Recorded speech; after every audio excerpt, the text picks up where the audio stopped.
All right, this week's rental review is another pickup truck. I needed some room, was hauling some people this week, so pickup truck it is. They wouldn't give me a minivan because of all the recalls on Chrysler Pacificas. So that meant they couldn't give me a Tahoe or anything large. They said this is the largest they could do, so pickup truck it is. This time we got a GMC. It's an interesting rental spec, meaning it's got heated seats. They all have this big screen now, everything except the complete work trucks, but column shifter, which I like. This has a 5.3, so it does not have the 6.2. I mean, you guys know my thoughts on this motor. If you watch my Tahoe or Yukon reviews, I really don't like this motor. Not that I don't like the motor, it's just overmatched for how big and heavy these things are these days. But yeah, let's see how this does. Had a Ford a couple weeks ago, so let's test the GMC truck. I mean, initial impressions are it's comfortable. You know, these big full-size trucks, especially with the bench seat, are definitely comfortable. Visibility, nowhere near as good as the Ford. This windowsill is substantially higher. Mirrors are smaller. It doesn't drop down. You sit lower. You don't sit as high as you do in the Fords. But let's see how the screen works. I rented one of these a while back, and I really did not like this, which is interesting because I had an Equinox as a company vehicle, and I actually liked the screen. This theoretically is the same screen, but for some reason the software runs slower on these trucks. I don't know why, but yeah, so this is Google Maps built in. That's kind of cool. You don't have to connect your phone to get that, which I like. Let's see some other interesting things here. Automatic stop start, lane keep. Oh, power tailgate. That's interesting. And then I think this is to put all four windows down at once. I also like how they put the USB ports right here. But nothing like the Ford. It doesn't have a work surface. Yeah. Interior quality is definitely lower than the Ford was as well. And you guys know I'm a Chevy guy. I've got four GM products. I got an F-body, two Suburbans. Oh, I guess you can count the Tracker. I have 5 GM products. I'm a GM guy, okay? And I still don't like this interior. I never really liked this generation of trucks, so I am a little bit biased, but we'll see if this can change my mind. One other interesting thing to note, it's two-wheel drive. I mean, I am in Southern California, but it's two-wheel drive. I mean, come on, who buys a two-wheel drive truck? I mean, yeah, you don't really need four-wheel drive for something this long, but it's just kind of funny because these things cost so much. Four-wheel drive is, you know, it is a couple $1,000s more, but when a truck is 60, 70, 80 grand, what's a couple grand? That's kind of my point with the two-wheel drive comment. Okay, now we're driving it out on the highway. I can give you a couple more impressions and thoughts here. One is it's quiet. It's definitely quieter than the Ford. The ride's pretty nice, but I was right. This engine sucks. I mean, it just... I'm at sea level. I'm literally in San Diego. The ocean's right there. I can smell it. I can taste it. And this thing's still got no power. Man, what is up with whenever I film, really cool cars drive by? Here, hang on. I'm going to let this guy... Hopefully this guy passes here. There is a really cool car here. A Clownshoe Z3. That is awesome. Oh, that's the M1. Oh, that is awesome. That is also on my do not buy list, though. Not because I don't love Z3s and I don't love BMWs. Don't come for me, guys. I have an X3. I love BMWs. I've owned many Z3s. I love them, and I'd love a coupe. But that is one car that my wife does not approve of. She says it looks like a clown shoe, and that's funny because that's what it's known as, but she didn't know that. And the first thing when she saw it, she said, that looks like something, a clown or a Converse All-Star. She said it looks like a Converse All-Star / clown shoe. But that's why we love them. We love the clown shoe. This thing is sweet. It's got red interior, some really nice wheels. Whoever this guy is, I love your vehicle if you're watching this. And I wish I could own one. But I love my wife a little more than I love the clown shoe. But back to the GMC. Yeah, that thing is sweet. Yeah, so this engine, not great. Okay, doesn't have great power. It looks like it's averaging 19 miles a gallon. Also not great, especially for a two-wheel drive truck on highway tread tires. Come on, 19 miles a gallon at sea level. I mean, that's just not good. But yeah, it's definitely quiet. It's comfortable. We're doing a ton of miles. We're actually driving this thing back to Salt Lake. My wife's flying out and we're driving back. So we're gonna go through Vegas, and we needed something comfortable to pack on the miles. I do wish it had a bigger fuel tank. The Ford also, had a much larger fuel tank. Fuel range estimating 460, which is not bad, but nothing compared to the large fuel tank on the 6.5 foot bed Fords. But there's one thing about this truck that's completely inexcusable, and that is back to the visibility. When you turn your head here, let me give you a real. When you turn your head right here, you are met with a pillar. I mean, just a giant pillar. The door is too short, or am I sitting too far back? I'm 5'9". I mean, come on. But right here, oh man, that is bad. I mean, you end up looking through the back window, but it blocks visibility over here too. It's just terribly placed. I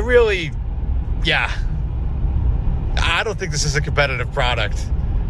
I would buy a Ford. I don't like Rams, but I'd buy a Ram over this. Not really a Mopar guy, but yeah, this generation of truck just, I don't know.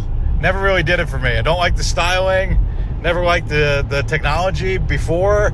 And this screen's actually even worse than the old one, which I'll show you guys here soon. Yeah, it rides nice and it's quiet, but that's about all it has going for it. It's not fuel efficient. It's not powerful. The visibility sucks. The capabilities suck compared to, the competition. This thing really does nothing well. So that's my initial thoughts. Maybe it'll get better. I mean, I'll have this thing for a week. It's got time to win me over.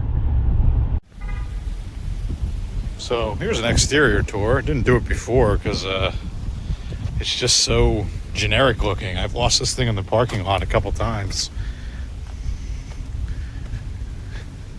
Yeah, it's a pretty basic pickup. They still use leaf springs, which is pretty interesting because this thing actually rides really well. Don't understand how this tailgate works. Oh, okay, I've lowered the top. Oh, this is the one with the step in it. Okay.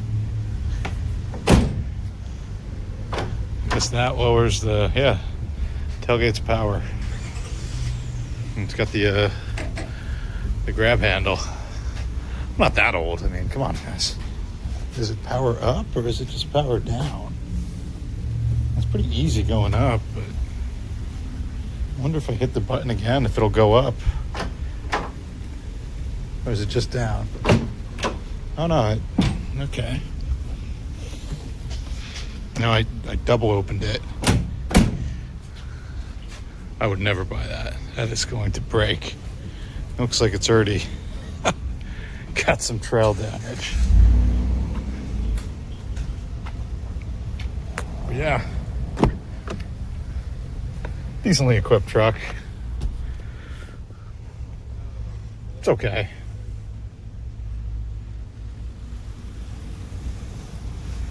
I don't really like it. I don't know. Doesn't really do anything outstanding. It's just kind of average at everything. Yeah, the ride's pretty good, but for the 60, 70 grand these things cost, no way. I'd rather spend $6,000 on a GMT 800. It's just as powerful, just as capable. Fuel economy is maybe 2 or 3 miles per gallon worse on a 1500. I think you'd be out of your mind to buy one of these. But what do I know? They sell a lot of them. So maybe I'm missing something. Maybe you guys could tell me what I'm missing. So yeah, as I continue to drive this thing, continue to not be impressed. There's fingerprints everywhere. Cheap build quality. The transmission's making a low-speed growl noise that is concerning. At first I thought it was the rear end, but it's the transmission. Yeah, poor build quality, slow. It is getting around 20 miles a gallon, which at an average speed of 31 miles an hour, which is not bad. And that average speed is going to go way up.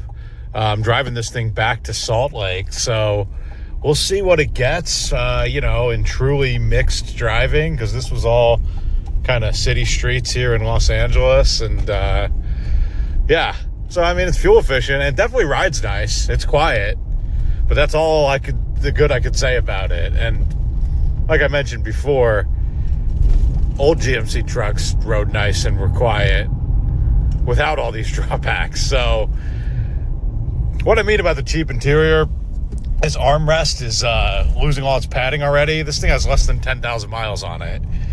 A lot of things squeak and rattle. Just cheap materials. Everything's scratchy, and yeah. And this screen has had multiple issues. It's bugged out on me a couple times. When it gets hot, it just doesn't display the map, which is fun. Yeah, all sorts of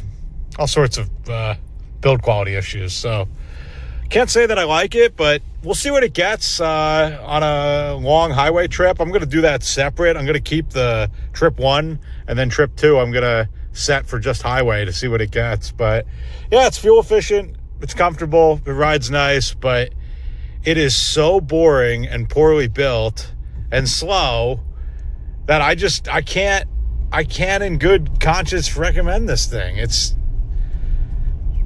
is almost a $70,000 truck. You'd be out of your mind to spend 70 grand on one of these. But yeah, I don't know what else to say about this thing. There's not a lot to say. It's just, it doesn't really stand out in any way, good, bad, or ugly, besides, the cheapness and concerning noises that it's already making. So do I recommend this truck? Hell no. The F-150's 1,000 times nicer, quicker, better visibility, built better. And that's coming from a diehard GM guy. So take that for what it's worth.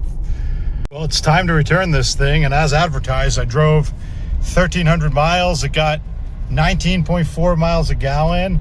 I also tracked all highway coming home from Southern California, and it got 20 at an average speed of 65 miles an hour.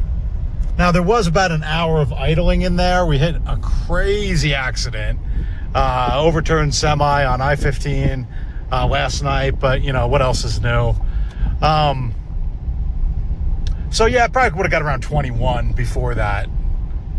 But yeah, that's not the most impressive fuel economy. I mean, that's good for a full-size truck, don't get me wrong, but it is 2-wheel drive on highway tires. But I think what really impresses me is the 19 combined. The 20, 21 on the highway, not that impressive. But getting 19 at an average speed of 39 miles an hour over the course of 1,376 miles actually is pretty impressive. A couple other things to note after putting, half an oil change on this car. The seats are incredibly uncomfortable. I mean, incredibly uncomfortable. Torture devices. I've tried everything, that just remarkably uncomfortable. The ride really is great. It rides excellent. And whatever they did on these window seals worked, especially compared to pre-refresh. This thing is quiet. I mean, it's very quiet, rides nice, but the seats are terribly uncomfortable. It's pretty down on power. The tech kind of stinks. I'm not going to miss this thing at all. If you're in the market for one of these, go drive an F-150. It's 1,000 times better. A Ram's better. I'd even take a flyer on a Toyota twin turbo over this. The powertrain really is that bad, and it really is that uncomfortable, despite riding great and being extremely quiet. So that's a rental review. I'll be in another one literally tomorrow, recording this Sunday, getting another rental car tomorrow morning. So if you don't like this one, don't worry. There's another one coming.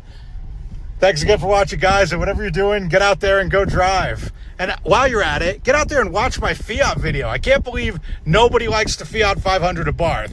Now, that's a good car. This, not very good. But they can't all be winners. They can't all be home runs. I appreciate you guys watching. Thanks again. Take care.